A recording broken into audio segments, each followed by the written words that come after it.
छत्रपती संभाजीनगरात सततच्या वीज पुरवठा खंडित होण्यामुळे नागरिक संतापले। यावरून अंबादास दानवे यांनी महावितरणच्या अधिकाऱ्यांना धारेवर धरले।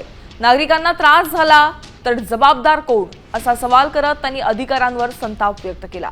प्रलंबित कामं तातडीने पूर्ण करण्याच्या सूचनाही त्यांनी दिल्या। पत्र पाठवलं का तुम्हाला पत्र पाठवायला येतं तुमच्या अपॉइंटमेंट आहे का? तर मीटिंगा घेतल्या त्यांच्या त्या हिशोबाने आम्ही झालं काय ते सांगा। बाकी पत्र पाठवलं आणि मीटिंग झालं काय सांगता तुम्ही? तर आम्ही टर्मिनेट करण्याचे प्रपोजल ऑलरेडी एचओला दिले। त्यांनी प्रश्न सुटणार आहे का? नवीन एजन्सी नेमायला तुम्हाला 18 महिने अजून लागेल। काय गोष्टी करता तुम्ही? टर्मिनेट करायचं, टर्मिनेट करण्यात प्रश्न सुटत असतो। पुन्हा नवीन एजन्सी नेमायला 18 महिने लागतील तुम्हाला। मग ते तर आहे, पण ते एजन्सी काम नाही करू राहिली सर। काय नाही, बोगस एजन्सी आम्हाला परेशान झालं। आम्ही अनेक वेळा फोन लावा, फोन घेतली। खासदार साहेब हे जे ठरलेले आहे त्यांच्या नावावर दुसरे काम करतात, म्हणून या गोष्टी आता ते सांगत नाही लोक।